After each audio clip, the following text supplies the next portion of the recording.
महादेव. दीक्षा किचनमध्ये तुमचं सर्वांचं स्वागत. कशा आहात तुम्ही? मस्त आहात ना? आज आपण बनवणार आहोत रशाची बटाट्याची भाजी. चला बनवूया. त्याची रसा भाजी बनवण्यासाठी मी इथे एक बटाटा बारीक कापून घेतला आहे. स्वच्छ धुवून घ्यायचं त्याला 2 पाण्याने. एक कांदा कापून घेतला आहे बारीक मोठ्या आकाराचा. कढई ठेवली आहे, गॅस ऑन करून थोडंसं तेल घालते भाजीला. आपण तेल टाकलं, तेल छान कडक होऊ द्यायचं. तेल छान गरम झालं, लसूण घेतलं आहे 2-3 पाकळ्या. लसूण टाकून घेऊ आपण. लसूण ब्राऊन झाला, थोडंसं जिरं घातलं फोडणीला. जिरं छान कडकडीत होऊ देऊ. पुदिन्याची पाने घालते 7-8 फोडणीला. बारीक चिरून घेतलेला कांदा ॲड करते. कांदा छान परतून घेऊ तेलामध्ये. आपण कांदा छान ब्राऊन करून घेतला. मी इथे 2 चमचे चटणी पावडर घेतली. थोडीशी हळद घालते.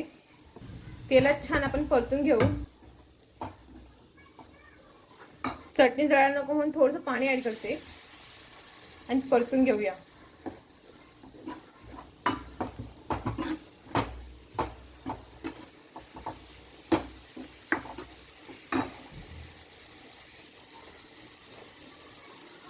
आपण कापून घेतलेला बटाटा ॲड करते.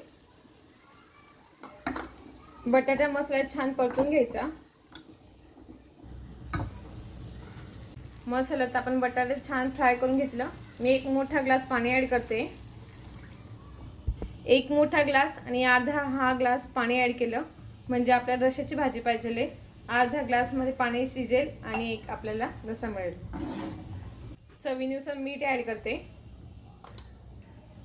भाजीला छान असं उकळ आणून घेऊ आपण. अगदी बारीक गॅस ठेवायचा भाजीला उकळ आणण्यासाठी. 5 मिनिटं झाले. आता आपण भाजी बघून घेऊया. बटाटे घेतला आपण, ते सुरीच्या साहाय्याने दाबून बघू. हे बघा किती छान झालं बटाटा शिजून. आता आपण आपली भाजी ही झालेली आहे.